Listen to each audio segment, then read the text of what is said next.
Welcome to the Collegiate Rugby Association of America Men's 15's D1AA National Championship match. I'm Rob Hammerschmidt, and I'm joined by USA Eagle number 411, Phil Teal. This match is set to be a very entertaining game between the Iowa State Cyclones and the Western Washington Vikings. Friday, we had an opportunity to see both teams take the pitch. Phil, what sort of match do we expect to see this afternoon? You know, Rob, this is going to be a physical matchup between these two. That's been the modus operandi for the winning teams all weekend so far. We saw it last night with Cal.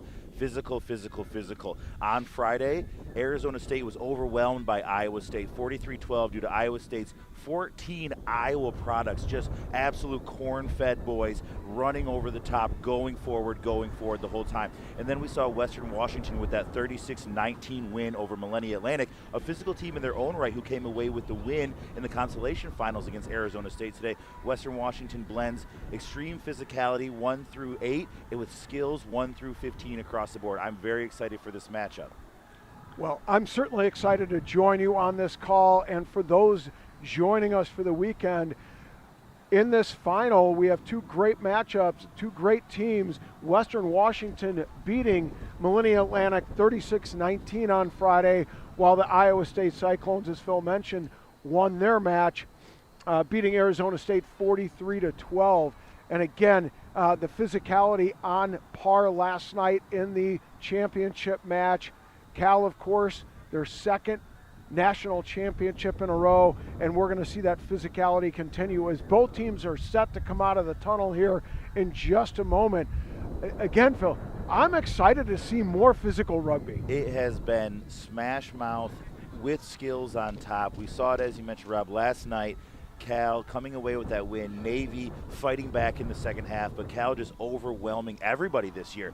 And Navy's only lost to Cal, and it's been Cal just physically dominant throughout the year, fast, skillful. And we've seen the same thing here with these two teams as they run out. Look at the bodies running out here. These are big physical athletes that are ready to play rugby. This is going to be a barn burner. I'm going to be honest, I'm expecting a high-scoring match, even though both these teams are good defensively. On attack, the physicality just overwhelming their opponents throughout the year and in their first-round match on Friday. And Phil, it'll be interesting how they use their physicality and blend that with their back play, because, of course, the wind has been a significant impact on that first match, and I expect more of the same today. Yeah, the wind blustery here in Indianapolis, Cooten Stadium. We are ready for the D1AA National Championship.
Okay, to excellent teams getting ready to take the pitch. In the middle, we have on the whistle, referee Josh Musanera. The ARs for today are Diego Villalobos and Jenny Louie. You talked about Lyden Bailey from the Western Washington Rugby Club. I'm looking out on the field, and I see on the other side the Cyclone number 5, Tyler Morrow. We have two really good sets of locks in this game. You know, we talked about it before the game, Rob, is how American rugby is always looking for more locks, right? We always need the height. A lot of guys they end up playing basketball, things like that. Two big, tall bodies, also skillful players. Excited to see this battle today. Yeah, Jonker gets us started today. A nice high ball right at that 22-meter mark, taken well by Justin Johnson, the advertising major from Urbandale, Iowa. And there he is. That's number 9, Ryder Miller, the halfback, playing the ball. The Cyclones looking to work out of their end. A nice chip down the field by Johnson, well fielded by Sam Schuver. Goes on the attack, probing, finding a bit of space, getting close to that halfway mark. Nice run up by Jericho Ishmael. The Vikings trying to find some space and opportunity. Well supported there by the Vikings. Again, Gabe Galvez, the halfback for the Vikings, looking to dig the ball out. Delivers to Jonker. Releases his inside center. I believe that's Jordan Pritchard. Finds some space to that 15. Again, 5-meter channel available. Can the Vikings make use of the space?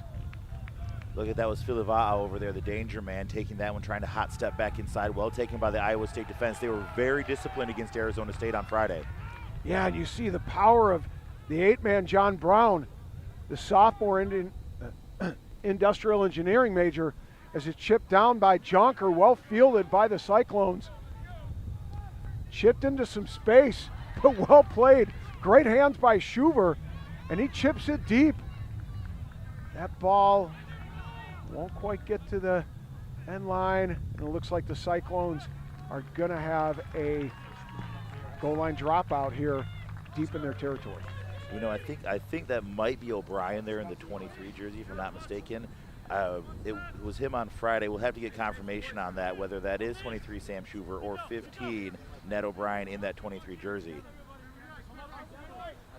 Goal line dropout for the Cyclones.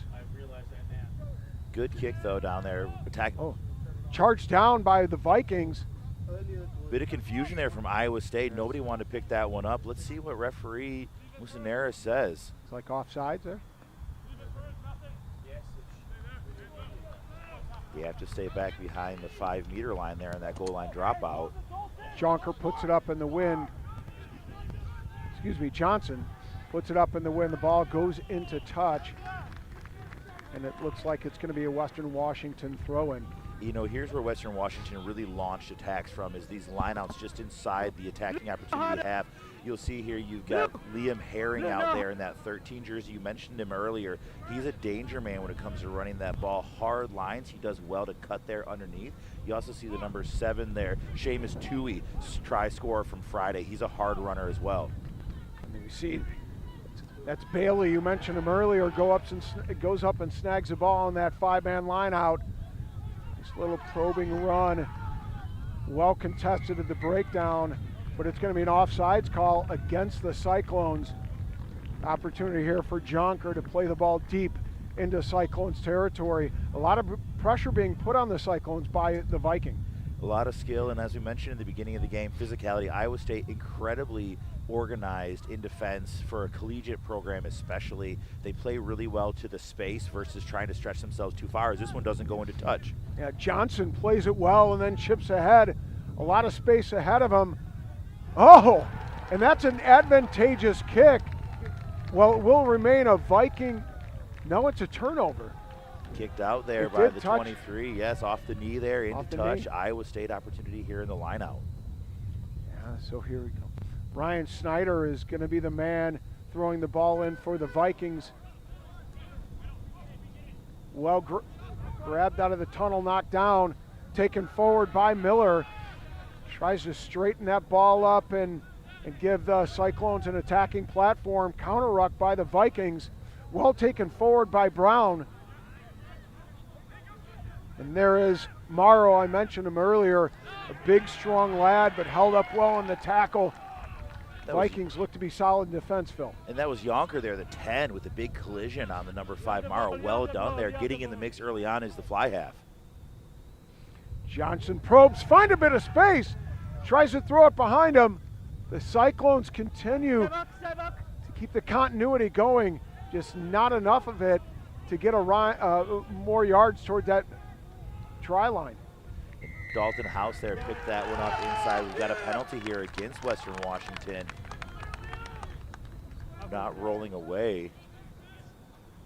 And we've seen so often over this weekend, penalties, which is of course part of rugby, have really mounted against teams as the pressure has built. The referees have controlled the game. They've moved the game forward. They want quick ball. Hey, get off the ground, roll away, move away from that ball. And it's critical with your back up against your line and the wind going against you. You don't want to commit those penalties foolishly. Cyclones going to throw in their Snyder. The Cyclones can launch an attack ball. Goes to the back. Oh, an overthrow. Picked up by Western Washington.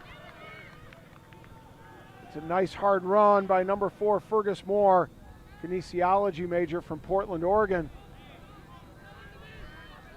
Chipped ahead there by Yanko Yonker. That's Gabe Arredondo. Chips it ahead. Looks like it goes off the hands of number 14, the wing, Tavio. I believe that was Ashman over there, the number 11, Filava over here on this side. That tripped me up on Friday. They switched sides here, wearing 14 on the left side. Traditionally, he'd be on the right side. Ashman there, he was a danger man on Friday, Rob. He scored tries, 2 tries, I believe, if I'm not mistaken. That time, ball just tipping off his fingertips. The wind's so strong here, it's about to knock us over in the booth, so even passes are going to be affected by that, not just the kicking game. Yeah, it makes that short passing game all that much more important. So it's going to be difficult to get that ball wide. Again, Snyder with the throw in. Another errant throw recovered by the Vikings. See if they could take advantage of this and at least clear their line to relieve the pressure. Looks like Jonker's going to do just that. Deep kick there by Yanko. Very handy kick, especially in the face of this wind, but a great attacking run by Bo Waddle. There's a penalty. Oh, unfortunately, that's Johnson who kicks from the mark but knocks it on.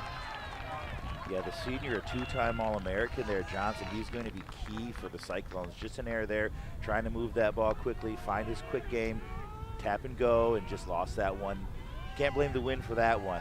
He'd like to, but this is going to be a Western Washington scrum. You know, and Phil, in that situation, you don't need to hurry.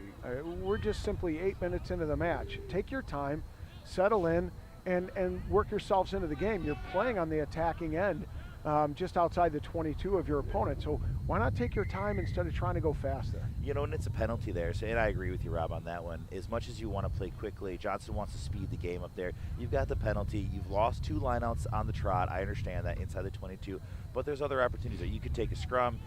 Kick's going to be difficult for points there, but you could set up, and it could just be a flip version of what it is right now. They could have ended up with a Cyclone scrum here outside the 22, great attacking opportunity. Instead, Western Washington, again, the chance to clear their lines. Yeah, and there's plenty of space out on that far channel to attack from too. So it'll be interesting the way Western Washington handles the ball out of the back of their scrum, well contested there. And it's a nice probing run by the Vikings. That's George Pritchard. The Vikings look to attack with Yonker in the ball in hand. Gabe Galvez distributes. Forwards looking to charge hard into the line, make some meters, but it looks to be like Yonker's going to try to clear the line. Ball tipped by a Cyclone. Played well by number 15, a little goose step. That's Arredondo. Picked up by the 8-man, Henry Moore, their captain. And let's see what Musanera, excuse me, calls here. Looks like offside here. We had a Cyclone player in the Western Washington backfield bumping up against, I believe that was Moore trying to get the ball there, bumping up against Moore. It may have been Morrow just trying to get in the way a little bit, be a nuisance here, and it's going to be offside against the Cyclones. Penalty opportunity here for Western Washington. Pritchard's gonna take the kick, try to put it into touch, gain some valuable territory, which is difficult proposition in the face of this wind today, Phil. Definitely, and you see our assistant referee Lou there with the flag blowing in the wind. You see the flags getting nearly knocked over here on the sideline. All right, there's Gus Sorensen with the throw-in. Let's see if he can connect with those locks, and there's that guy you mentioned earlier, Lyden Bailey, secures the ball well. A nice maul set up for the Vikings. And Bailey took probably 95% of the lineouts for Western Washington on Friday. You see them all just moving forward here, creeping forward into the Cyclones. Musanera telling him to use it. Hard run up. Seamus Towie met well. Tui there just gets that one ripped out of his hands. Well done by the Cyclones. He's a hard runner. You're going to see the combination you're going to see is Sorensen to Bailey in that lineout, and then you're going to see Tui coming off that line. Him or Herring are going to be carrying that thing up first phase. They're going to try to move around the corner quickly. That time Cyclones get their hands in there, rip that one away, knock on. And the Cyclones look to relieve pressure here in this scrum. It's going to be critical. The second scrum we've seen, and it was a very physical engagement the last time on the other side of the pitch, so it'll be interesting to see who has the scrum advantage as this game emerges, especially for a guy like yourself that is a well-experienced and heeled Eagle front rower. Gotta love the scrums. That was a great one there. Good body height from both sides, and the ball kicked away here down into Vikings territory. Hits the deck. Yeah, Johnson with a nice probing kick into space. Finds a lot of territory in space. Filiva'a there carries it up just outside the 22. Rob just trying to find his way back into his forwards. Cahill with a good tackle, and that line cleared. I believe that was Pritchard. Seems to be the guy they're relying on to clear space with the boot. Unfortunately, he was outside his line. Yeah, ball pass back in there. A little mental error by Pritchard. He does have a great boot, big, powerful right foot there, but all for naught if you kick from an illegal position here. Line out Iowa State. Goes to the back of the line. That was a really, really nice throw. I believe it was by Snyder, who was able to connect at the back, and the Iowa State Cyclones looking to get that rolling maul going, doing a very good job. There's one. Musanera calls for the Cyclones to use it, and they do. They spin it out to the backs. Nice run by Cahill, getting dragged down by the collar. Miller calling for more, goes to his forwards. Some strong carries. Again, more by the forwards. Looks to be like Morrow. And there's the fullback. Gabe Arredondo takes it up tight to the ruck. And this is the bread and butter here for Iowa State, Rob. This is where they want to keep this ball, keep it in tight, use those big bodies, and try to just barrier themselves over the line here. There's another strong carry. It looks to be like Morrow, who's trying to get over the line to strike first blood here. Advantage arm out here from Musanera. Yeah. Can they make use of the wide side of the field? The Cyclones wanted to get an edge on the scoreboard, and they do. That's a try. Iowa State Cyclones drawing first blood here in this matchup with just about 15 minutes ticked off the clock. We'll get a number on that try here as we see the young man that put it down running his way back. It's like one of the back rowers there for Iowa State as he trots over here. Right elbow heavily taped. Well done there by Iowa State. It is indeed there, Rob. It's number 7. Zach English looks like he put that one down. But we saw it there, Iowa State's modus operandi, get that thing close, tuck it under the jumper, latch on, double latch over and over and over again, that pick and jam game. You saw Arredondo get in there, but it was most of the forwards just powering their way over.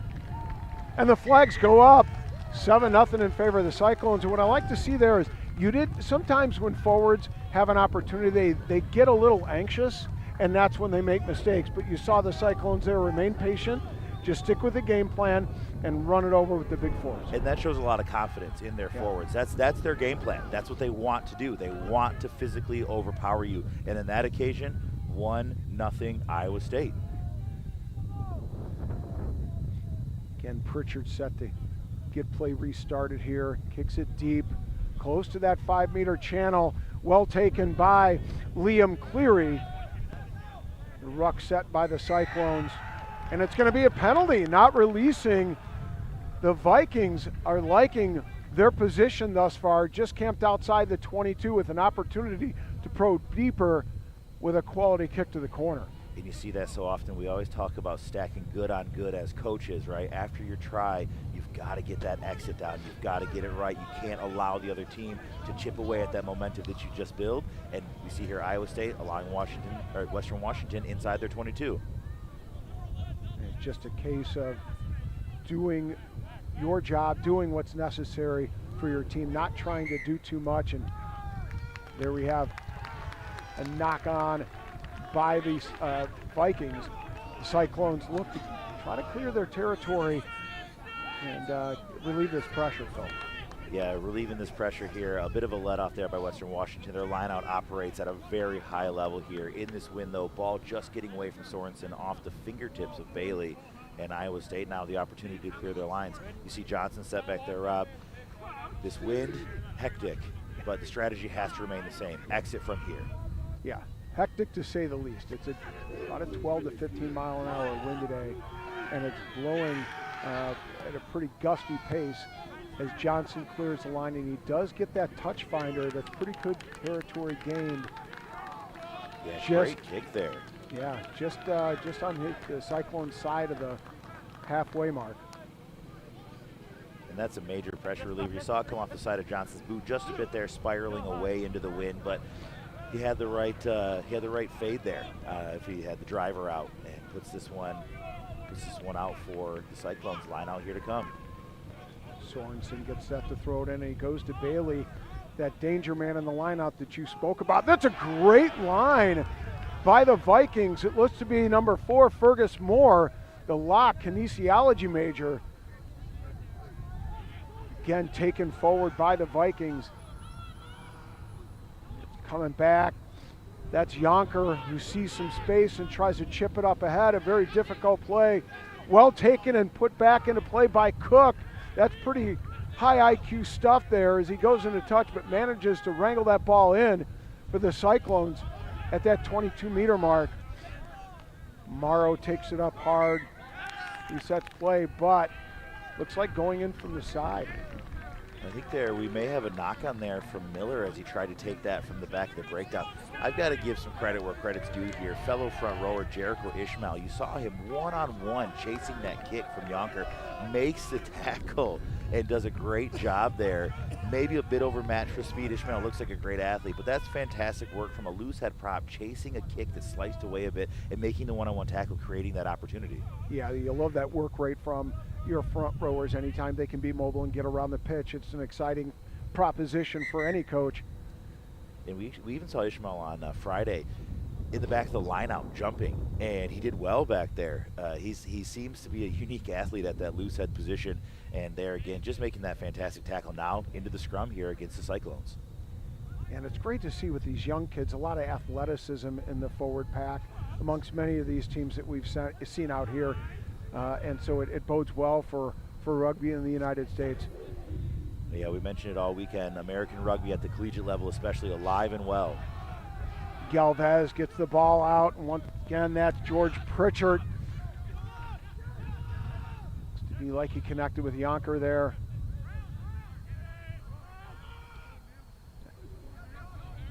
Vikings probing forward on the attack. That's number 7, Seamus Tui, who puts it out the back. Fortunately, pass goes awry. Vikings trying to recover. The ball goes into touch on the far side of the field. Yeah, you saw Philly Va there had just let that one go off the hands of Moore into Philly Va. Tui into the hands of Filiva'a, and then he tried to let that one more pass out the back door. It looked like he was aiming there for Liam Herring and just drifting away. And Iowa State here, line out trickery. Yeah, it looks to be like Morrow on that short ball. Unfortunately, short arm penalty. May have drifted into the 5-meter channel there, the Cyclone. Unable to capitalize on the bit of trickeration there for Corden, and it's going to be a Washington State free kick here. Interesting territory for a free kick. Looks like they're setting for a tap, run up here, get a little bit of territory, then launch into their attack. Yeah, and this is a little bit different when you have a full-arm penalty. You can't kick it and touch, get the benefit of a line out. So Yonkers going to play it here. Ball goes wide. Nice quick hands. Trying to get it to number 14. That's Tavoy Filiva'a. The danger man there. Well done by Pritchard to slow his feet down. Quick hands, slow feet. You mentioned Tui earlier is getting a lot of carries here in the last couple minutes, doing the yeoman's work. Carried forward by Kellen Lefebvre. Big carry there by Lefebvre. He's a big unit there at that tight head prop position. That's Liam Herring, who plays out wide. A bit of footwork on the other side of the pitch. Vikings look to be working it from side to side. There's a great carry by Bailey. You talked about his effectiveness in the lineout, but there you see just how effective he can be with ball in hand. What a turnover there. That was number 7, Zach English, for the Cyclones, getting over top of that one, over top of Ishmael there, who had supported Bailey on that run. Unbelievable work there by English. Oh, indeed, I'm sorry about that. Looked like the referee's arm goes the other way. It's going to be a penalty against the Cyclones. Yeah, so with the score line 7-0, do we expect the Cyclones to take the points? Western Washington here, the Vikings ready to scrum. And Phil, this is a great attacking opportunity for the Vikings. Right here in the middle of the field, just inside the 22. You got space on either side. What are you seeing here from the Vikings backline? You know, you look at here, you've got Filiva'a, the danger man. You've got 2 playmakers here, 9 and 10, over here on the left side. We've got split there with the fullback in the middle. I say whichever way he steps is going to determine the attacking side. Moore does a great job off the base of the scrum. You may see him take advantage of this big, what you, I guess, consider a strong side over here. You see the rest of the players there having to retreat for the scrum. Let's see what Western Washington, does here. Needs to go down the channel. But what's interesting about the Vikings setup as we look at this is that Herring, the outside center, has come in to put the ball in, and then we see the scrum half, Gabe Galvez, as you mentioned, just outside and in front of Jericho Yonker. So it's an interesting setup. Can we expect or see anything that might emerge out of this attacking structure? You know, I have to be honest, this is probably the first time I've ever seen a 9 not putting a ball in to a scrum, because he's usually going to play off the base. I think this might be some creativity here, and I'm excited to see what the Vikings decide to do. Yeah, it's a nice scrum platform for the Vikings, and they go. Oh, it's a little bit of trickery. Again, a fake to the to that far side. Yonker takes it up into the ruck. They're again carried forward by some forwards there. And well done by the Vikings there. A bit of a slip on the back of that scrum by Moore. Galvez gets back into his traditional 9 position, well carried forward by the Vikings, probing into the Cyclone territory. But we see a really strong defense by the Cyclones coming up hard. That's Johnson making a quality stop there to thwart the Viking attack. And there's a penalty. Looks like that might have been a knock-on in the tackle there by Johnson, just driving the arm through and catching the ball there. But you see that, and we talked about it a little bit earlier, the Cyclones organized in defense all the time. They are never out of position. So that knock is going to create an opportunity for a scrum. You see there, Galvez now back in that traditional 9 position, Rob. They went with a bit of trickery, didn't quite work out, a little slip there at the back of the scrum, and looks like the Vikings are saying, hey, we've got a huge full field here from the scrum. We've got all the forwards in from Iowa State. Let's take an attack here. Nice setup. You see there, you've got Herring set just inside. I'm wondering if they're going to run him up and try to get around the corner quickly. No, They bounce that ball wide. There's a nice little dummy switch there by the Western Washington Vikings. More rabbits in that hat from them, and there's an inside ball played to Liam Herring. Again, a strong run. Ball comes back out. Vikings look to remain on the attack here, trying to clear that ruck out, create some space, get quick ball. Inside ball played from Jericho Yonker. Gabe Galvez quickly out. It looks to be like Moore, the captain, the receiver. Trying to dig that ball out. Galvez wants more, wants to take it quick.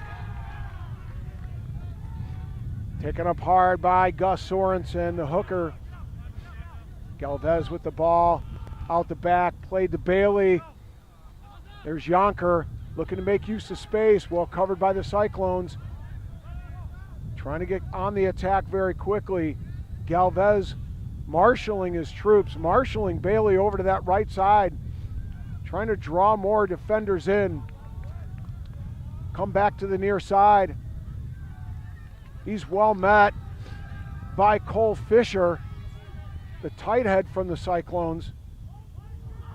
Galvez once again gets it out to his pot of forwards.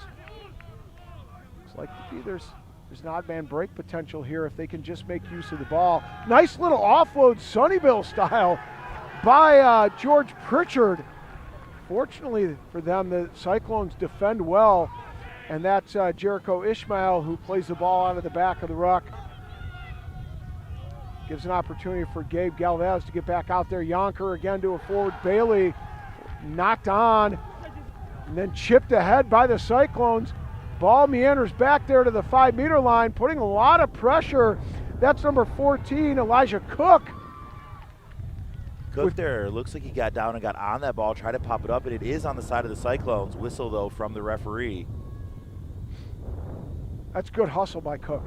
Unbelievable work there by Cook. Hot and heavy action here from both sides, and you see it, and I don't want to be a broken record throughout this entire game, but whoever is coaching the Cyclones defense is doing an unbelievable job.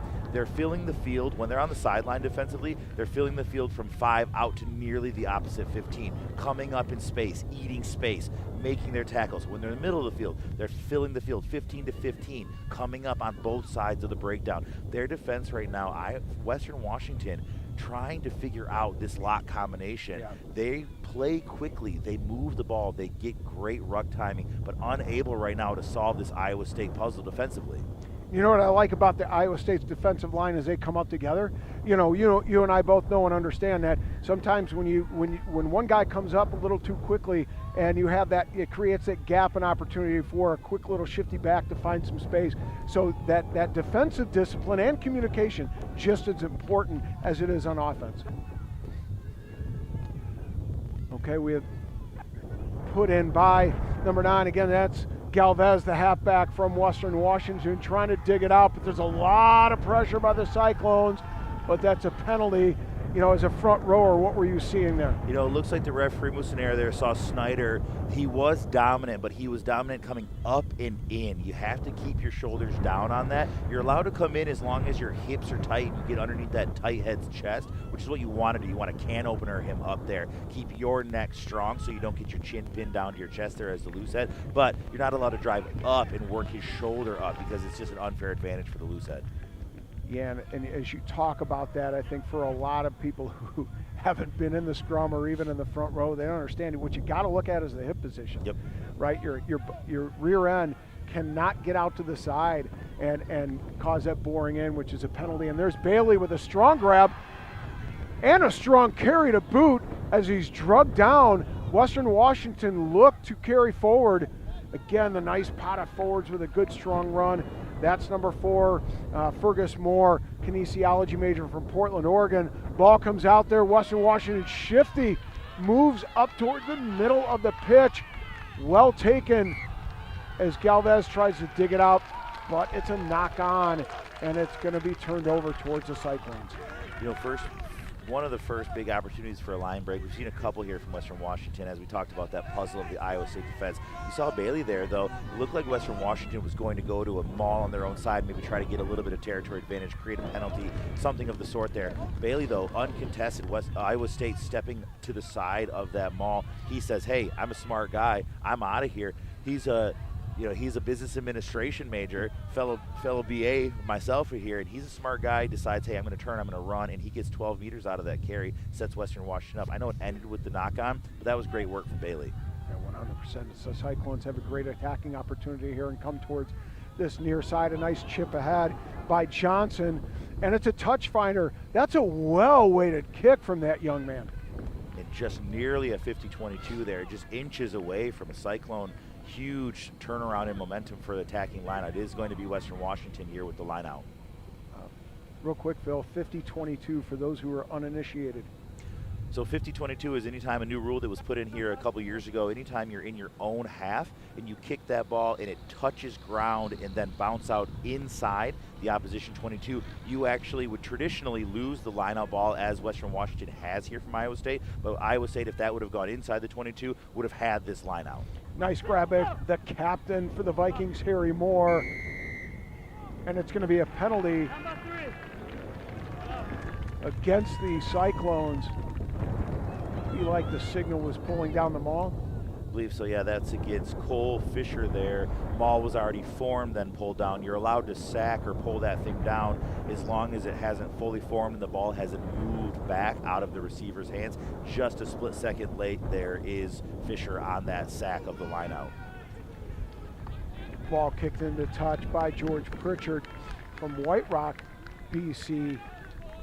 Places club rugby for Bayside RFC. Nudges the Vikings ahead to the halfway point as we get set for Gus Sorensen to throw it back in. Nice throw down the tunnel for Sorensen. Meets the hands of Moore as the Vikings charge forward well. But it looks to be like a turnover. That was George Corden. We haven't called his name much, but he did a nice job ripping the ball away. And it goes to his fellow lock. That's Morrow. Unfortunately for the Cyclones, a knock-on. Bit of stop-start here, a few knock-ons, right? A few drop balls. We've got a lot of wind. We're edging towards what's been an exciting, though low-scoring and exciting first half here. We're under 10 minutes in this one. We've got the Western Washington scrum here, still trying to get their first try on the board. Are the Vikings to get back level with this one before halftime? You saw there, you mentioned it was Corden did a great job working his way through what would have been a maul, getting his hands on Moore there and getting that ball ripped away. Once again, Galvez set to put it in. We haven't seen a return to that unique setup from the scrum. Goes out to Yonker. Yonker tries to work to the outside to Liam Herring. There's space. And that's a nice dummy. I believe that's Tavoy Filivaha with the try under the post to tie this match up. And what a move by the Vikings there. Filivaha coming all the way off his left wing, working his way across the field in that attack. You saw that you had number 13 there, Herring, on two moves out the back door, and then the ball to Filivaha. He had Ashman on the outside, but it was a 2-on-1. Decides to use his athleticism, outside foot, inside foot, and it's Filivaha under the post. And you said it right, that athleticism, you just saw how shifty he can be, and he's got all gas and no brakes on that one. The nice little dummy, and then he goes in for the try as George Pritchard looks to put the extras on and tie this match up. And that's big that Filivaha was able to escape and get underneath the post, because with this wind, that's a huge kick right now. Those 2 points are vital at this point in the game. Especially given that they're playing into that wind in this first half. With 6 minutes and 45 seconds left, if you're in this championship match, if you're head coach Adam Roberts, you gotta love that response by your Vikings, particularly at this time in the game against the wind. Especially against the wind. This has been a 14-point win. You put points labels on the win. This is a 14-point win right now. And if the Vikings can survive here, work their way, and even if we go into halftime level, they have to feel really good about themselves coming into the second half. And you know what I like about their second half opportunities? They have two able kickers in both Janko Yaker, and as well as George Pritchard. So, you know, they have playmakers aplomb in this back line. Yeah, and you saw there Pritchard there, not quite as much distance as he probably wanted on that kick. He does, you know, clear the lines, gives Western Washington the opportunity here to defend from a little bit further out. He would have liked more distance on there, but that's not a terrible restart after the try. Snyder communicating with Cole Fisher, seeing what the big man wants in the line out. Looks like they're going to the middle to Morrow. Big pause, able to bring that one down. Fortunately, it's going to be turned over to the Vikings, and again, they're getting an opportunity here to relieve a little bit more pressure. You don't see that often anymore with some of the new mall rules, and it's an incidental, what we used to call truck and trailer, you know, an incidental offside there in the mall. And Iowa State just a small lapse there, taking an opportunity and giving it back to Western Washington with the chance here, make a decision, maybe run a phase or two, see where they get through their powerful runners. You might see Western Washington on the attack here, even with this wind. And here again, I talked about Yonker and I talked about Herring, both set up next to one another just outside that scrum. Again, unique setups from the Vikings a couple different times today with a big 8-man pick. That's Harry Moore, the captain, makes valuable meters trying to turn over that ball as it's being dug out by Galvez. Galvez goes short. It's like to Fergus Moore. Once again, the ball coming out. Nice little work by Seamus Toohey. Not very big, but certainly great with ball in hand, great on the carry, but the ball is turned over, and that's a nice little nudge ahead by Justin Johnson into some valuable space, and it goes into touch. Was that a 50-22? Let's see what assistant referee Lou says. It does look like he kicked it from inside his 50, but it was passed back into the half there. He took it back into his half rather than playing it from his half. Very close, though, there for the Cyclones. Either way, excellent kick there from Johnson. Puts Western Washington back on. As this wind picks up even more, an opportunity here for Iowa State to get the ball back in great territory. Yeah, the pressure's on Gus Sorensen to get that ball back into play. In the hands of his big boys like number Biden 8. Bailey. Yeah, Bailey there was number 8, Harry Moore, that went up for that one. You see number 6 here, Liam Cleary, digging his way through that maul. And indeed, as mentioned before, as a car just about takes one off of its hood there, you see Pritchard, not a huge gain here because of that wind. This is exactly what Johnson would have hoped for when he put that kick up. Ball, Iowa State just outside the 22. Ishmael again communicating, that's Ryan Snyder communicating with Cole Fisher. What they want in the line out with yet again another opportunity here to put some more pressure on the Vikings just outside the 22. Ball does not meet the hand. Well played by Fergus Moore. Vikings looking to spin it wide. Unfortunately, ball spills out a little bit. We see the Vikings do. Shifty little run. That's Ashman, I believe, doing a nice job over there to buy a little bit more time for those forwards to marshal themselves into place. There again, it's Bailey with a hard, strong run. He's been solid all day. You called his number earlier today. Unfortunately, it's turned over. Zach English right there, Johnny on the spot. And Iowa State here back on the attack. That's through Fisher there, right, Rob? Yeah, well done Fisher here by Iowa State getting that ball back. That's Ryan Snyder. Goes out the back, but it cannot go to hand. A little bit of patience by Jack Cahill, looking, probing, trying to find a little bit of space to get his Iowa State Cyclones to moving forward. That's Snyder again with a strong carry, but ripped away. Ball security being at a premium here. And a not rolling away penalty here against the Cyclones. Liam Cleary, as you mentioned, Rob, ball ripped away multiple times here. You can see both sides very aggressive in the tackle contest area, realizing that especially here before half, just under 2 minutes with this win, territory and possession at a premium. The forwards now just have to work on their body height in the contact a little bit. Both sides getting a little bit tired here. As you see this one slice off to the side there. Looks like me on a Sunday afternoon on the course there with this wind. But you can really see it. You've got to get those carries on. You saw Bailey, body height down. I know he turned it over on the ground, but that was due to lack of support. The rest of these forwards have to get their body heights down on these carries. That big unit, Bailey, goes up, secures ball for the Vikings. Probing just inside half. Yonker looks to make a play outside. Nice hands by Pritchard. Little dummy. Again with that nice little offload. Pritchard very active in the loose. That Filivaha's pass goes awry. Yonker straightens the line. Seamus Tui, again, he's been strong on the ball all day long. You like to see that from an open side. Nice little inside pass. I believe that was Ashman, the receiver. Nifty little play from Gabe Galvez. Love to see that out of a 9. Yonker again spinning it out. It looks to be like Bailey with an offload himself. Oh, and ball ripped away. There's an opportunity here. Looks to be like Bo Waddle. Can he get away? Tracked down well by the Vikings, but it looks like he's got support. Oh, not releasing. And you saw there English working hard to get down and chase down his wing, getting over that ball, just unable by himself there. The Vikings had tracked back. Well done by their back 3 to get over top of that one and turn over. And that's the tough part, you know, as a coach, as a fellow player, you always want to see your wings, like pin their ears back, get the corner. But sometimes when they do that, they just outrun the support, and then when the tackle is made, it makes it difficult then to retain possession. And there we have it, half. It's tied, all knotted at 7.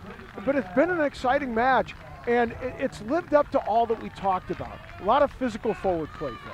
Yeah, hugely physical match so far. You've seen Bailey, especially on the Viking side, as well as Seamus Tui. You've seen Moore get involved there. And then on the Cyclone side, you've really seen Tyler Morrow, George Corded working hard the front row as well. We haven't seen as much of the back row of the Cyclones at this point as we've seen from the Vikings. They're a very effective group themselves. Right now, I would say that the difference, I know it's even on the scoreboard, has been the speed of ball from the Vikings when they've been able to get moving forward. If they can continue that in the second half and get this win back, they're going to have a really great opportunity here to put some tries on the board. So let me ask you this, Phil, as we go into the sheds.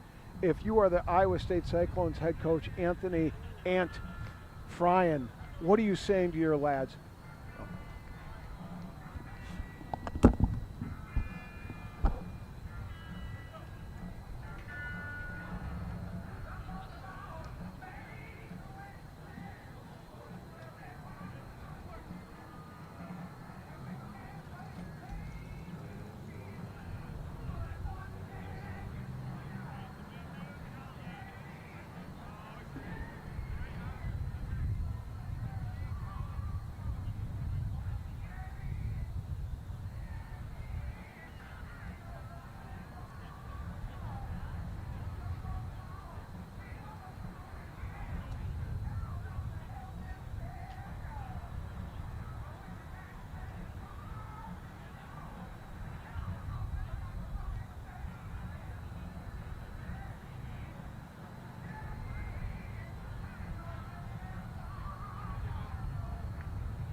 it's been a game worthy of a national championship, hasn't it?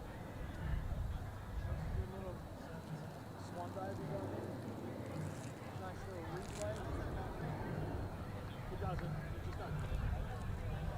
No, it's not even that. It doesn't work because there's so much momentum. You just kind of just is.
Welcome back to the second half of this men's 15s D1AA National Championship match put on by the Collegiate Rugby Association of America. And Phil, we talked about it at half. You know, this is the kind of game that the Cyclones want to play. Yeah, Iowa State has ground this game down. They want to suck the life out of you. They want to stay disciplined, stay structured. Western Washington wants to speed this one up. We'll see what happens here with the wind switching sides for the Vikings this half.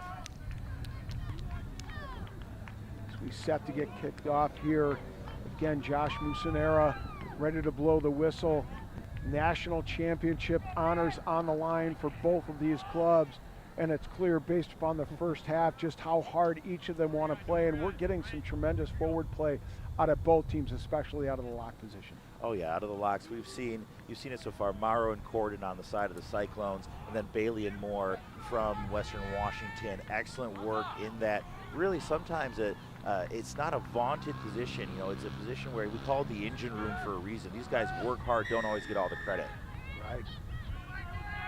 Justin Johnson set to get started. Now, he has the benefit of the wind here. It'll be interesting. Oh, well taken by the Cyclones. Perfectly weighted kick, well chased, and they earn a penalty. Not rolling away. Well, you gotta like that start, Phil. Huge start if you're the Cyclones, especially going into that wind, as you mentioned, Rob.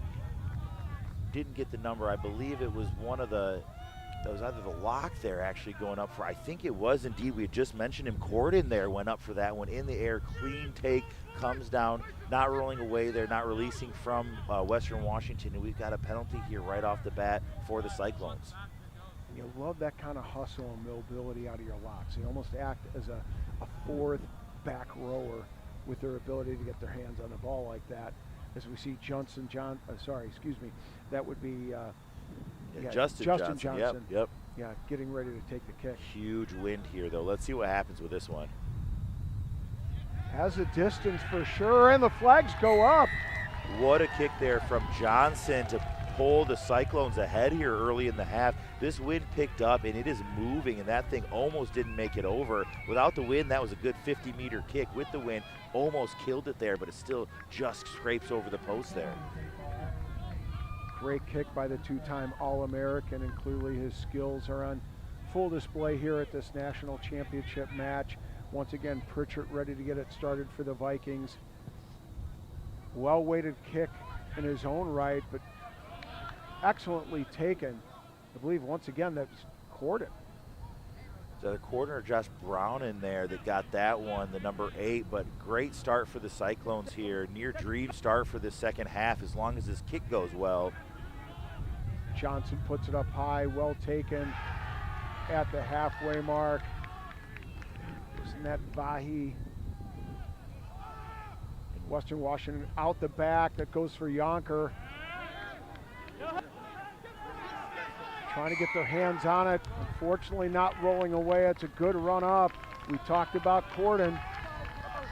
You saw there Snyder for the Iowa State Cyclones there. Got his hands over top of that one, but you could hear it. I'm not sure if you could hear it at home with the referee, Musanera, saying, leave it, leave it, leave it. Snyder not hearing that. He had the opportunity to let it go, decided to take another bite of the apple, and this time it's going to pay as Western Washington kicks that one down. Yeah, my apologies. That was Moore, Fergus Moore, that as Western Washington probes deep right near that 5-meter line. Great opportunity here to go up on the scoreboard. Yes.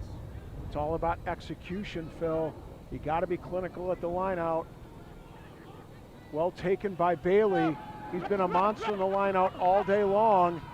You see Corden there being asked to release that one by the referee, trying to climb over top. You're not allowed to go over top of that maul. You can come through it, but Corden's got to get himself back down there. Gabe Galvez gets the ball out. I believe that was, once again, George Pritchett. We called his name quite frequently today. He's been very active from that center position. Hard-charging run by the Vikings, and that's a great clean-out. LaFave, the big tight head prop there, just driving his way over, getting pushed back a little bit by that Iowa State defense, trying to regather themselves here at the goal line. Galvez marshaling his boys forward, trying to get that ball out of the ruck, trying to work quickly. We know the Vikings want to work quickly. Cyclones stymieing that a bit. Nice out the back pass by Yonker. Does he have the gas? He does! And that's a try by the Vikings. Well worked to the wide side, and you've talked about him. That's Eli Asherman, the kinesiology major from Owasco, Oklahoma. And sooner or later, Ashman from Oklahoma is going to get away, and he's going to create problems. And in this case, he comes all the way off that wing. We saw Philly Va'a do it earlier in the match. These wings will put in work across the field. They're not just prima donnas that want to run in that 5-meter channel. And Ashman, the recipient of that ball around the back, puts the gas down over the line.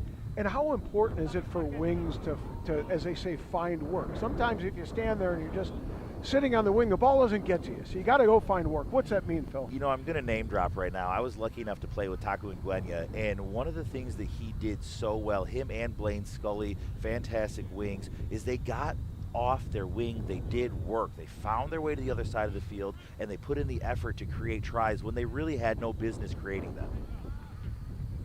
Pritchard's conversion sails wide left. The score remains 12-10. You gotta like this start for the Vikings if you're head coach Adam Roberts. Yeah, great start here for the Vikings. We talked about this wind. The Vikings now creep their way back into it, still down by 2. However, they're back on the board. They're back in this one, and with this wind, these things could turn quickly. Yeah, Johnson's kick has held up a bit of the wind, and it approaches the 22. Well taken by the Vikings. Charging forward. Musanera asking the Cyclones to get back on the line. And there's Yonker who kicks ahead. Nice little ball fielded by, that's number 15, Gabe Arredondo.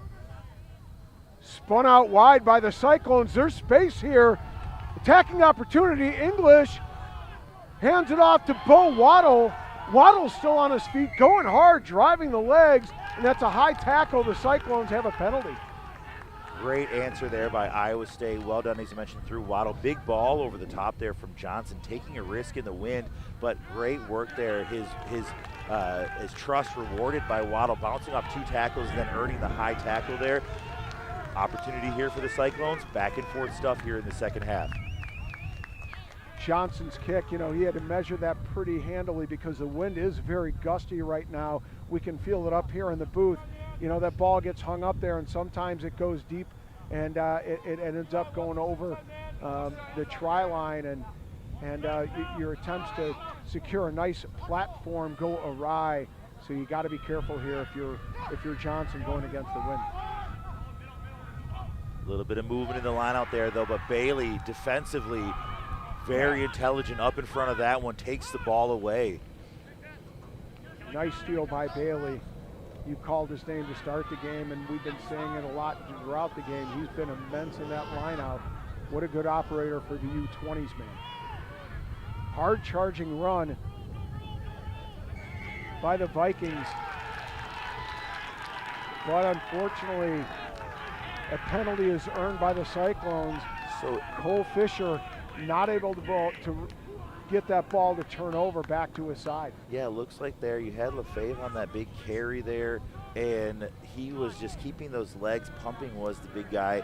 But unfortunately, the maul was joined by his teammates, and anytime that happens, great move by Musanera there as a referee. Oftentimes you see referees kind of skirt the law on that, but the law says as soon as an attacking player joins, that's a maul, and the defending players don't have to roll away when that thing goes to ground. Ball's turned over. Opportunity for a scrum for the Cyclones. At the back, that's Miller with the put in. Spins it out there to Bo Waddle. Waddle has another solid carry, but he's being held up. It's going to be hard for him to offload, but he manages to. That's good work by Waddle. The 8, Brown, getting it out the back.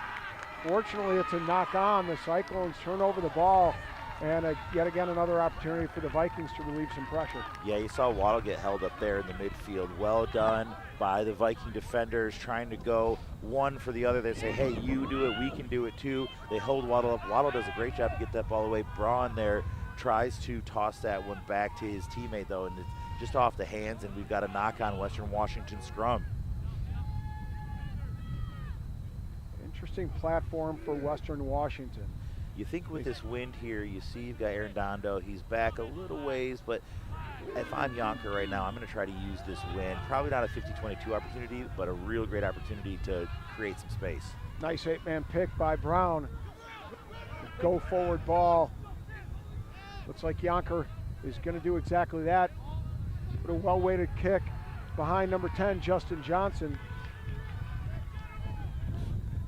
Johnson takes it up. Makes some space, gets it out wide here. That's Arredondo there, I believe, from Iowa State, puts that kick in. Goes up high, but well taken by Yonker. Western Washington looking to recycle ball. And that's Gabe Galvez, puts it up high. Well fielded. That's Arredondo. Loses that one though there, Rob, and it's picked up by Ashman. Looks like Arredondo might have gotten a knock there.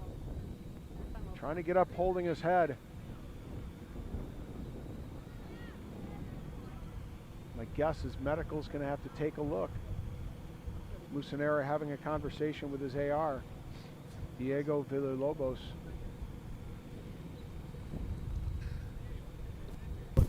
Yeah.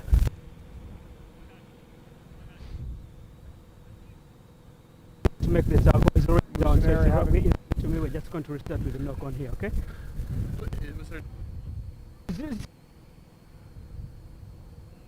It's just unfortunate he was on the ground. We're playing the knock, Yeah. Okay. You heard Josh Musanera there having a conversation with the captain, having a conversation with Johnson, having a conversation with Moore, and it basically explains that it was a knock on, so they're going to go ahead and give it a scrum. Yeah, great conversation there. Great communication from Musanera. Well done. Talking to the players, making sure they know what's going on here. He's had great control of this match so far today. Ready, boys? Yeah, both teams very judicious in their behavior, and it's good to see because it allows for very good rugby to be played. Don't want anybody to be playing a man down. We want to see 15-on-15 rugby. This ball spun out by Gabe Galvez. Nice out the back pass to Liam Herring. Ball goes wide. There he is. That's the winger, Tavoy Filavaha. Ball spilled backwards as the forwards try to straighten the line for the Vikings just over the 22. Galvez looking to play it quickly. There's Yonker. He's going to spin it out. Once again, Pritchard tries to take it himself. A little bit isolated. Pick and go. That's Galvez. Unfortunately, as it's picked up by Yonker, he's carried into touch. It's going to be turned over. You saw Pritchard there drifting a bit outside the Iowa State Cyclones defense, able to bundle him over there. He had Ashman on a bit of a switchback there. Could have given that ball, maybe had an opportunity. Ball stolen once again. That's Bailey. Just a quality line-out operator. Half-arm penalty for the Cyclones as they look to relieve pressure. And there's Johnson kicking it away. But Phil, is that the smartest play there for Johnson? You know, in this case, I mean, you're not getting a lot of territory there with this big wind. It's a tough one to say, especially when you're a more conservative team like Iowa State, but they might need to play a bit more in their own half, try to find some separation, and then maybe get the ball to the middle of the field so their kicking game has a bit more opportunity to put some distance, maybe some low driving kicks to the corner here. Not a lot of territory gained there by the Cyclones. Sorensen set to put this back into play. He can't find his operator Bailey, and stolen by the Cyclones. Ball looked to be out of the ruck there, but taken on a hard charge from Harry Moore, the captain for the Cyclones. Once again, Jericho, that's Snyder with a hard carry. A rare mistake in the line out there from the Vikings, and it leads to this Iowa State team carrying this ball up here in the middle of the field like we talked about. Keep the ball in hand a bit, Rob. Yeah, Morrow with a hard carry there. It looks ball coming back, snap back to the weak side. It's Johnson taking it himself. Miller delivers the ball to the backs. Once again, looking for some territory on the far side. Missed pass intercepted, and that looks like it's Herring. Unfortunately, there's a knock on, and what an advantageous opportunity has gone awry for the Vikings. You saw the two centers there, Pritchard and Herring, flying up on that one. Not sure who got their hands on that one, but it ended up in the hands of Herring on the ground there. Just knocks that one on. See Pritchard throwing his hand down. He was pretty excited there. Great opportunity for the Vikings. Big defensive work there, flying up, getting that interception.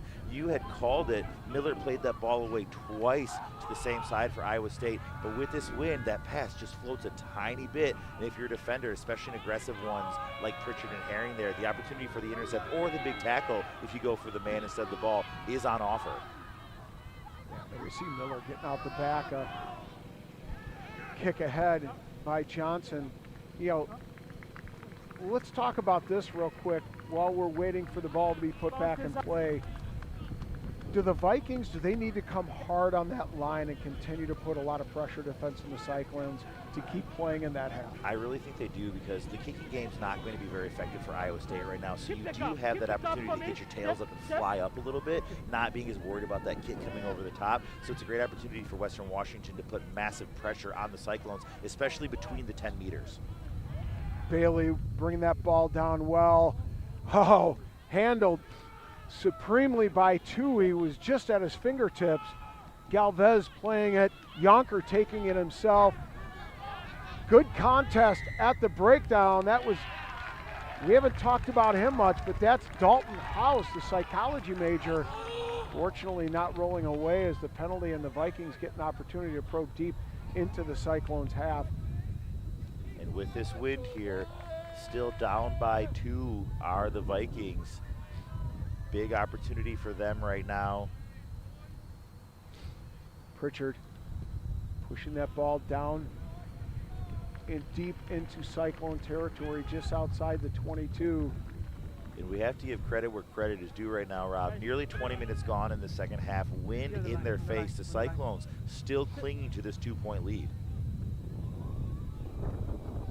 Cyclone's been playing a lot on their end. It's going to be important for them to be clinical as it's brought down by Bailey.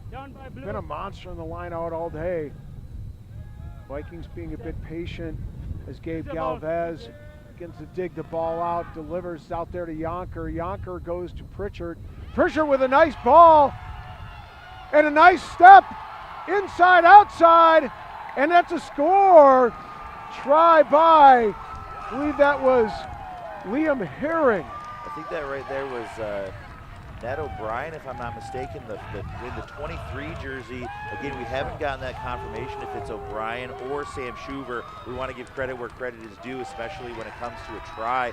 But you saw that move right there, the fullback, 23, just being patient, and you saw that it was, I believe it was Herring that pulled that back and gave that little short ball there. Excellent work by the Vikings to set up and fly through there for the try. So that'll put the Vikings ahead at 17-10, converted try, the difference between these two teams as Pritchard gets set to put the extras through. And he does. That's a 19-10 scoreline between the two with just 23 minutes left.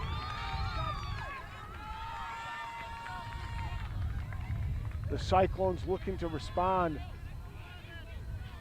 Snyder, it looks to be coming out as a sub, and on comes number 16, Cody Heights, the junior for the Cyclones. Zach Huber also coming in, native of Kansas City, Missouri. Justin Johnson getting ready to restart play for the Cyclones. Kicks deep. The volley return gets almost to halfway. And I believe that's once again Schuver who clears the line.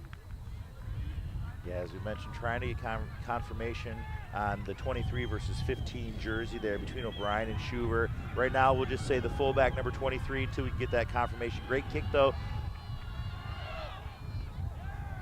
Ball snagged out of the air by Morrow.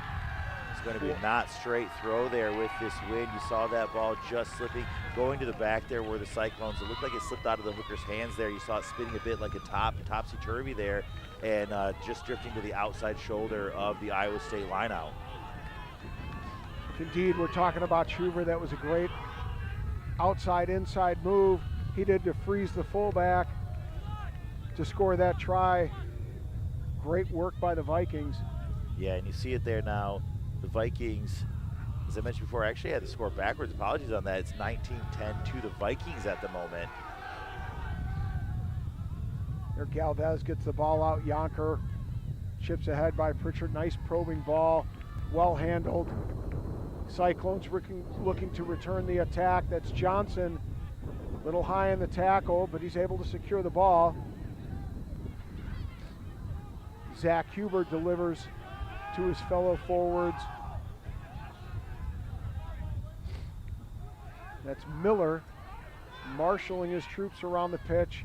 Looks like they've got a bit of space here on this near side. But the Cyclones sticking with the plan and going to the forwards. Nice bit of hands.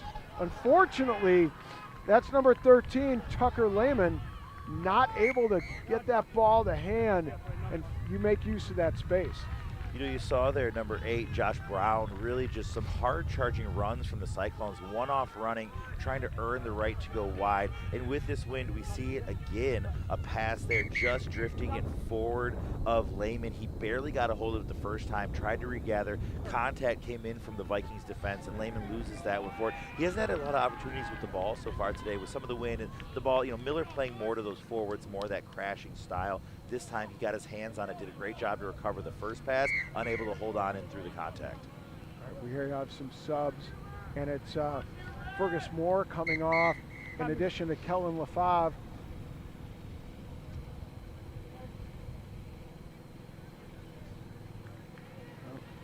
Looks like a reversal of the substitution here. Yeah. Uno reverse played by the referee Musanera there. These guys back on, Lefave and Fergus Moore. They'll be off on the next opportunity, the referee says. The problem is that they didn't go through the correct procedures in handing over the sub cards. Got to get those little details right as we go in and off the field. Does look like we also have number 17, Zach Huber from Iowa State, did come on here as we come through this scrum.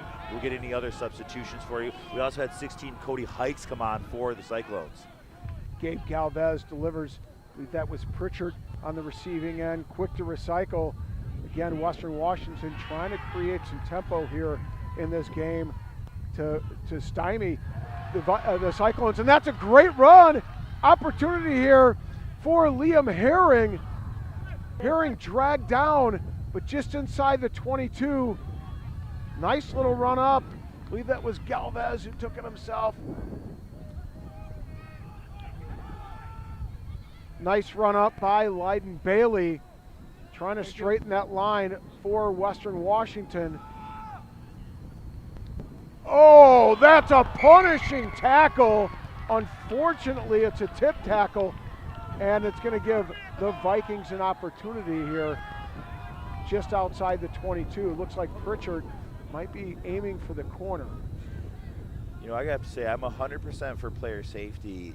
I didn't see that tackle go past the 90 degrees there. That was a monster hit on Yonker. He jumped into it a little bit.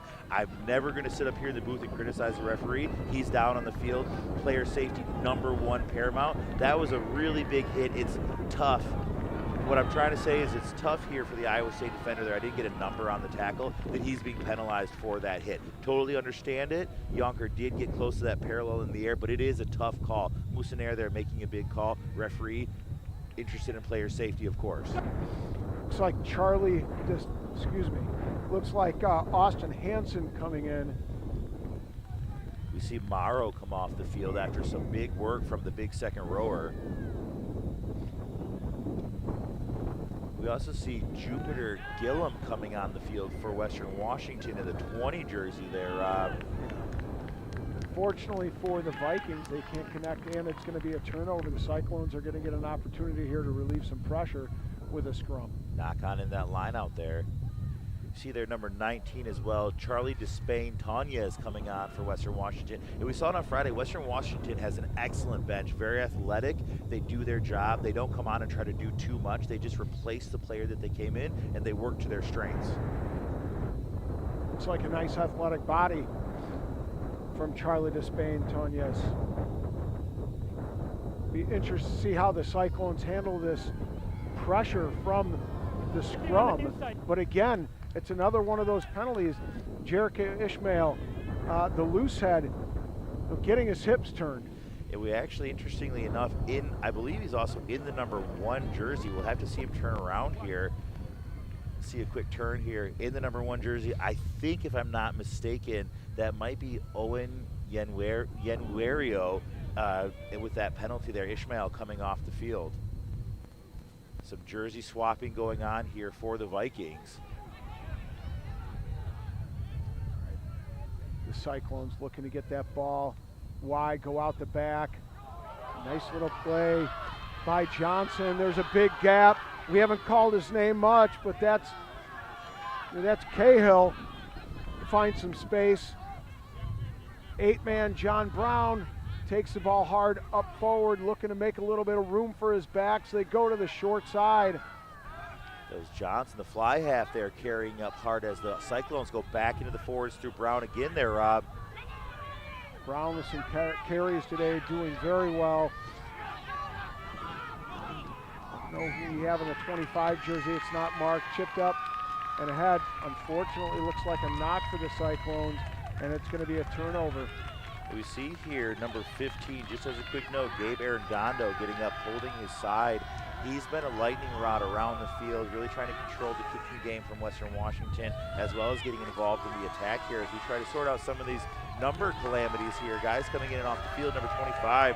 We're not sure if that is one of the actual substitutions or if it's one of the trailing reserves that the Iowa State Cyclones had here for the game. We'll try to get that name and number for you. We want the parents to make sure that they're able to see their kids on TV, get the right name here. If you're screaming at your TV right now, give us a call, let us know. Oh, and there's a penalty. Iowa State getting another opportunity.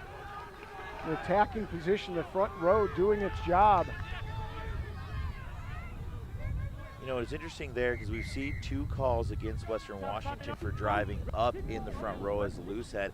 Here, Iowa State, that one does come up a little bit in the front row, but it looked like they kept their front row in tight 5 just stable and moving forward enough that even as it spun, referee Musanera believed that it was again the Vikings that had infringed at scrum time. Junior Barrister, number 21, Junior Bannister, coming in, the business management major from Oakley, California, subbing on the last 15 minutes. And we saw number 20, I think that's Jacob Vanderlinde there, also on the field. So both teams using their benches here, emptying the bench. Johnson slots it through the uprights to add 3. Bring this match within 6 points. You've got a ball game here. That's right, converted try. All that separates these 2 teams. And Phil, if you're the Cyclones, you gotta like how you played the last 10 minutes of ball. Yeah, you know, I made the mistake earlier thinking that the Cyclones through their penalty were still up by 2 points, and then the correction there came in. And at this point, down by 6, the last 6 to 10 minutes have really gone the way of the Cyclones, as you mentioned, Rob.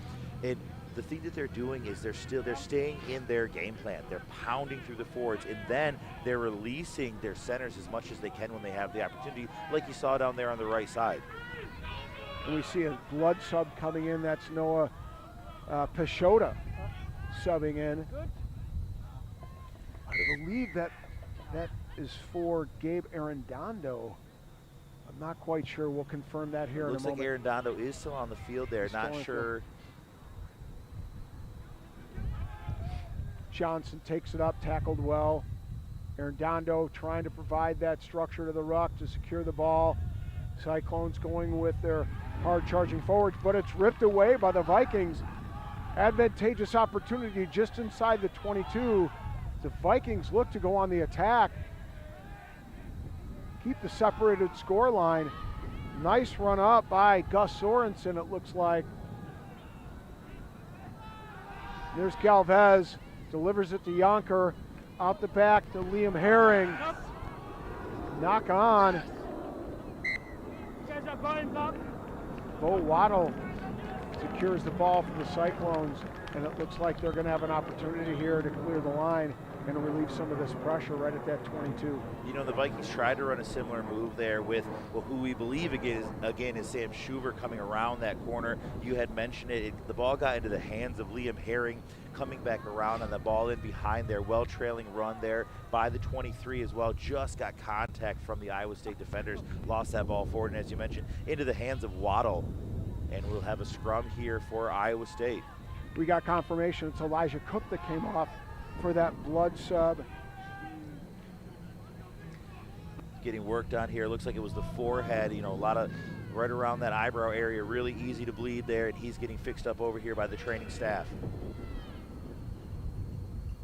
Cyclones look to clear the line. Justin Johnson with a nice kick to the middle of the pitch, and that's 23, Sam Schuver on the attack.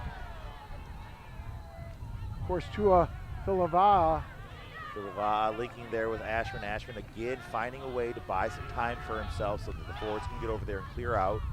Hard charging run by Despend Tonez. Right at the halfway point. Western Washington attacking with the forwards. Looking to create some opportunity of space here on the near side. Yonker, little mispass on a dummy run. Well defended. That's Corden on defense for the Cyclones. Yeah, Schuver taken there by Corden and Hikes, two big reserve. Hikes coming in the front row. Corden, the big second row, who's been putting in a huge shift so far this one. Johnson taking it up, well taken ball in the air. Still on his feet. We've got a maul formed. Going to be difficult for the Cyclones to get that ball to the deck, but they're able to. It is available. Nearly available there. Not rolling away. Penalty goes to the Cyclones. Oh, and here a very technical penalty called here by referee Musanera. You saw that the Washington State players there, it was Moore and I believe it was Burmeister there, were holding up that maul. However, when it went down, the ball did get to the back, but the Western Washington players reaching through to hold on. You don't have to roll away, but you can't reach through and actively play the ball. Very technical penalty there called by Musanera. You want to play the ball. You don't want to play the ball when you're on the deck. If you play the ball when you're on your deck, you're going to get penalized in rugby. And here, though, wasting an opportunity are the Cyclones as we see this ball just drift to the outside shoulder of the line out here. With this win, it's going to be a scrum to Western Washington. Big opportunity goes begging for the Cyclones. Wanted Western Washington deep in their own territory. Opportunity to relieve some of the pressure. Galvez communicating with his backs, communicating with Pritchard, communicating with Yonker. Either one of those two can clear the line and relieve that pressure, especially with the wind. Good shove by the Cyclones. There he is. Pritchard carries the ball forward, hard charging run. Ball comes out, Yonker chips it ahead. Huge booming kick. Wow, that's impressive. Edging also closely to that line, not able to find touch. It's going to require Aaron Dondo to return fire.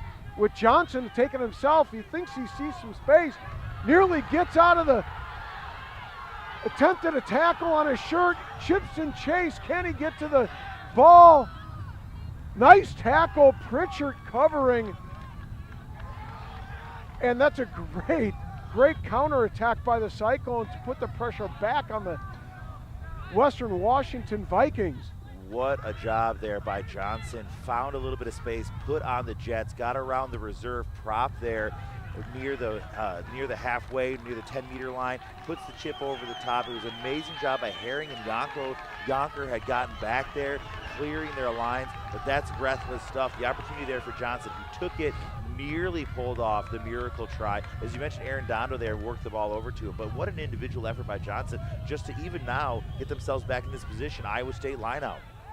Yeah, you can see his hard work resulting in some hands on the hips. The blood sub coming back in. Cook is back into play, taking that far wing position as the Cyclones are looking to try to find something here in the end. There's Johnson, once again, puts it to his centers. Don't have a number on that one.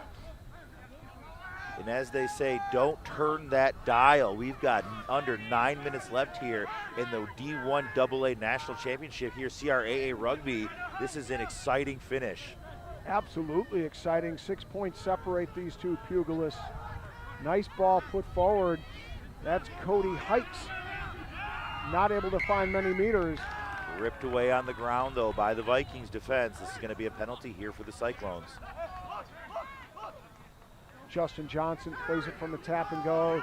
Number 17, Zach Huber with the hard charge ahead. Miller looking to play the ball. say that's Brown there. He's been really prevalent in the second half with the carry, but it's ripped away again on the ground, Rob.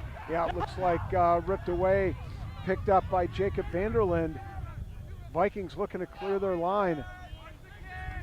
Got to be frustrating if you're one of the Cyclones.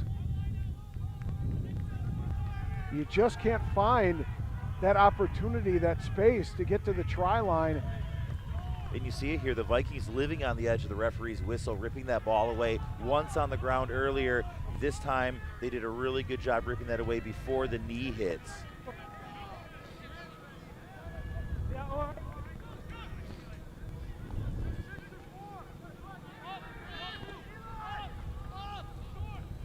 Ball's played back in. Cannot find Corden. Ball is turned over. Opportunity for Galvez. And it's a knock on. Western Washington get an opportunity to play the ball back into the Cyclones' end.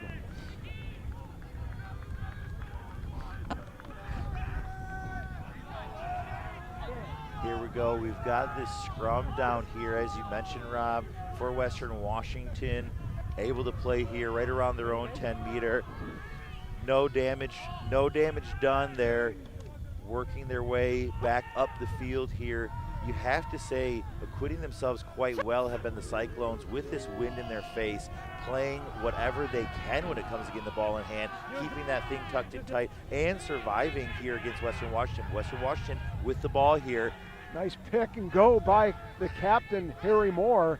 8-man, choosing to keep ball in hand rather than clear that defensive line in their half and hoist the ball downfield using the wind. Nice hard charging run once again by Gus Sorensen. He's done a lot of work today, and there it is.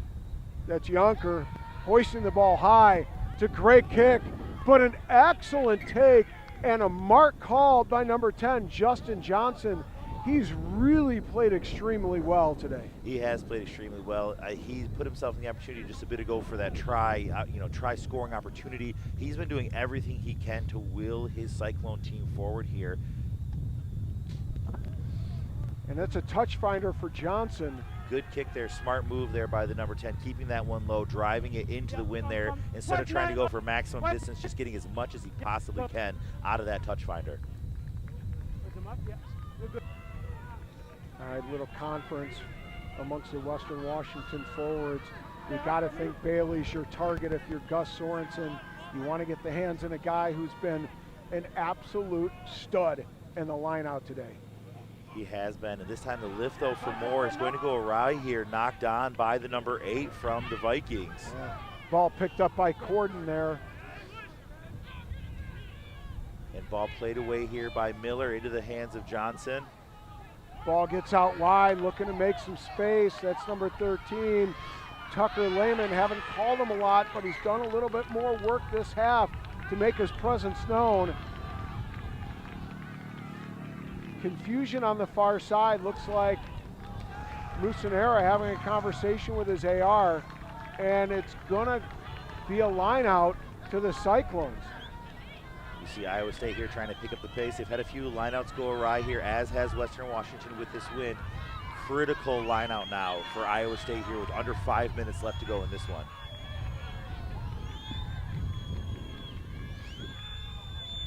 Line out by the Cyclones, looking to try to make something of this opportunity, but unfortunately it goes a little long. Picked up by Yonker, gets to that 10-meter mark, quickly played by Galvez, and there it is.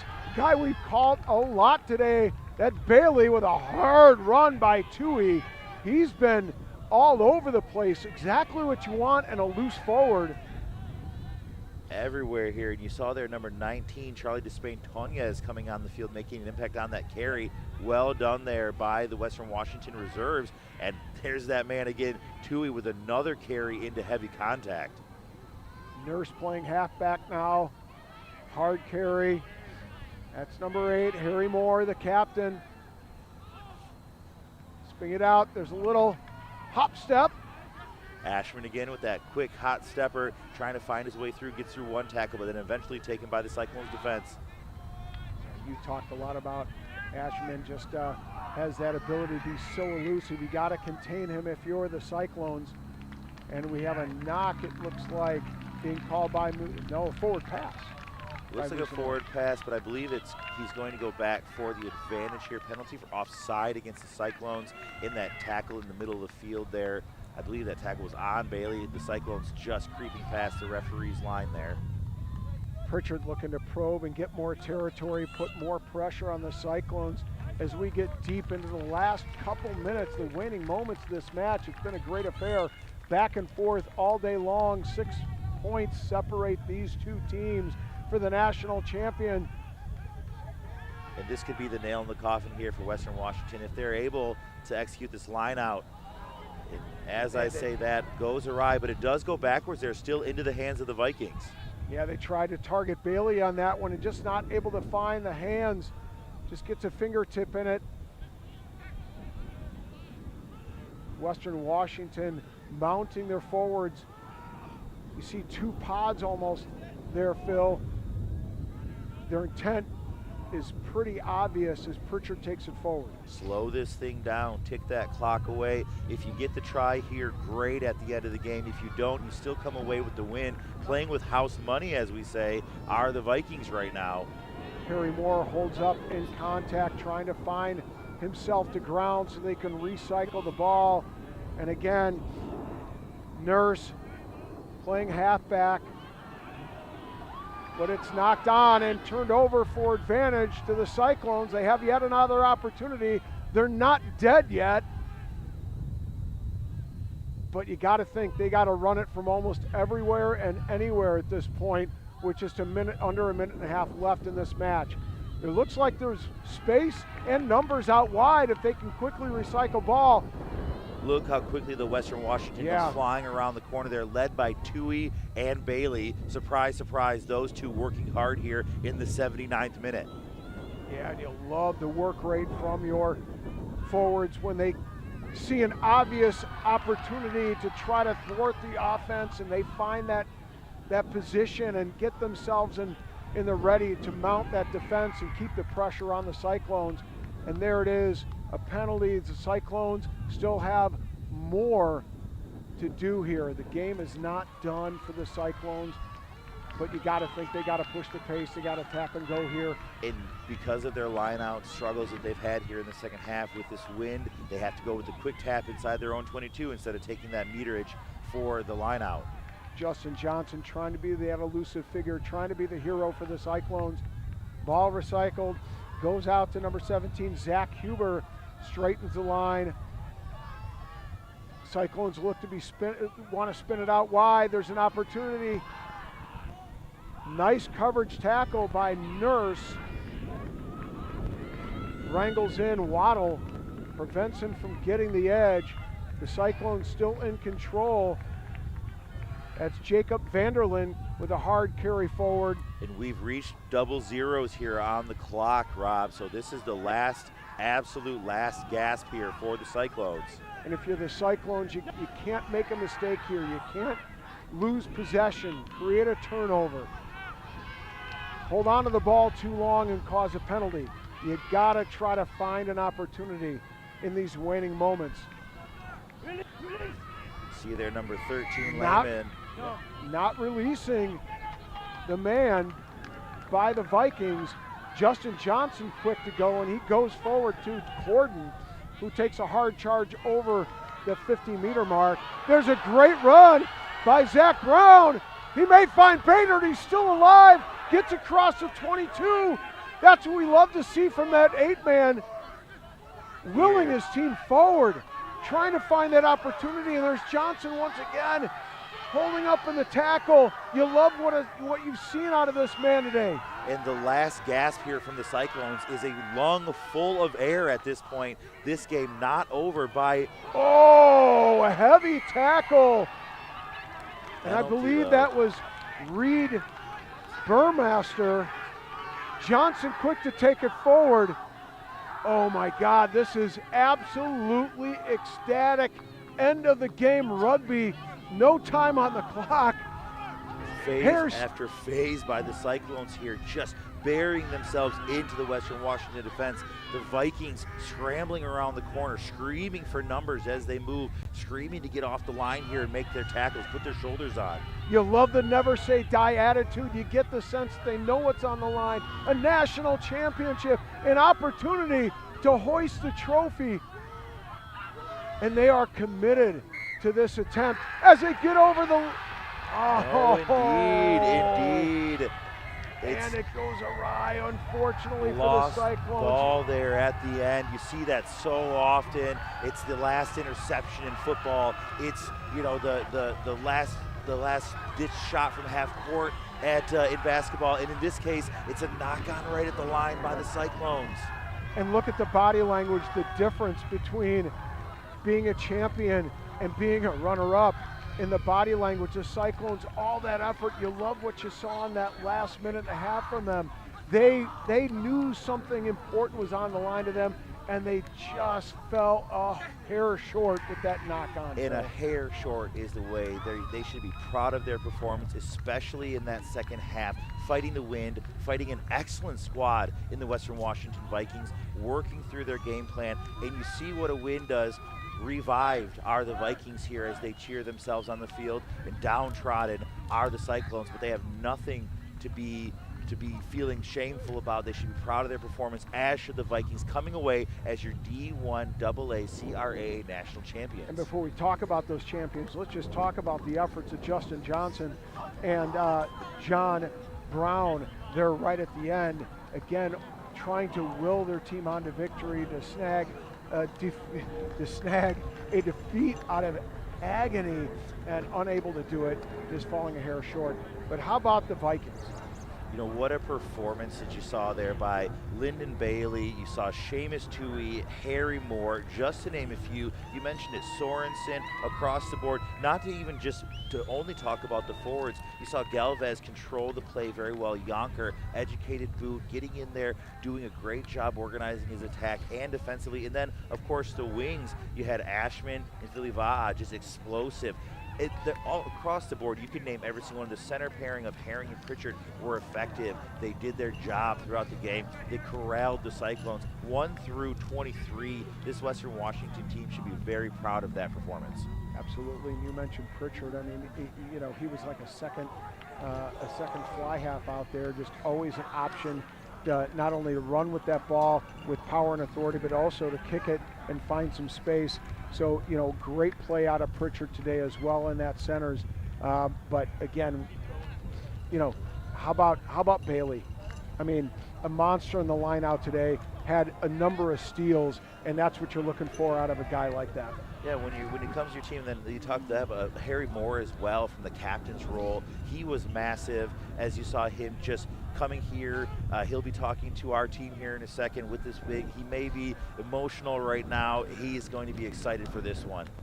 And we're going to go down on the pitch here to none other than Joey Rasmus, and he's going to talk to some now champions of the CRAA 1AA, and that is Coach Adam Roberts, and he's with I am here on the sideline with the winning captain, Harry Moore, and the winning director of rugby, Paul Horn. Harry, dramatic way to end the game. What got you over the line there to stop them from getting over the line? That's just all heart. These boys, we love every single one of these boys, and yeah, you can't replicate a final, and they just did it. We got it done. 2 games in 3 days, excuse me. What did this weekend look like? How did you guys get yourself ready to go after a really, really tough game against MAU on Friday? Yeah, 3 weeks leading into MAU, all we focused on was them. We had to win that game to get to this one. We only focused on them. Yesterday, only recovery, bit of film, couple meetings, and we knew what we had to do, and we managed to do it. So, Paul, you were on the sideline there at the end of the game. What was going through your head during that goal line stand? Oh my God, every emotion you can come up with. But you saw the end result. These guys, they play with so much confidence, and that was a great game of rugby, The reality is somebody's going to win, somebody's going to lose, and we were fortunate to get that today, but well-deserved. Now, obviously a huge moment. You win a national championship. What do you want the program to do to step forward from this moment? Well, we'll have a good plan for that. We only graduate 3 starters, and got a great recruiting class coming in, so the future's bright. And yeah, we'll just continue to move forward and step up. Awesome. Well, congratulations to both of you. I'm going to have you step away, and I'm going to have Tashay Flowers come in and present the Man of the Match honors. So I'll have you step aside. Tashay.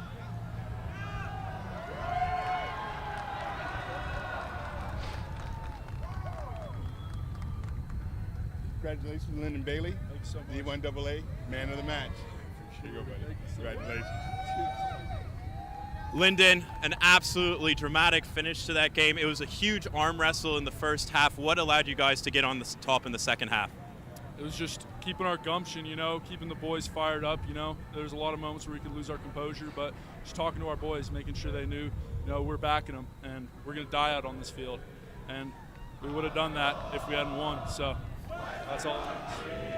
You obviously had a lot of physicality coming your way from Iowa State. Was there anything in the lead up to that game that you were talking about to match that physicality in the forward pack? Oh yeah, we absolutely knew they were going to be physical, but we knew that physical teams come and meet the shoulders of the Western Washington Vikings, and it doesn't go well for them. So we knew we were just going to hit them with everything we had, like we did with ARC in the past, like we did with every team in the past, and we gave it to them, and that's how it went. Awesome. Well, congratulations on the Man of the Match honors. And I'll turn over to Tashay Flowers for the trophy presentation just back here.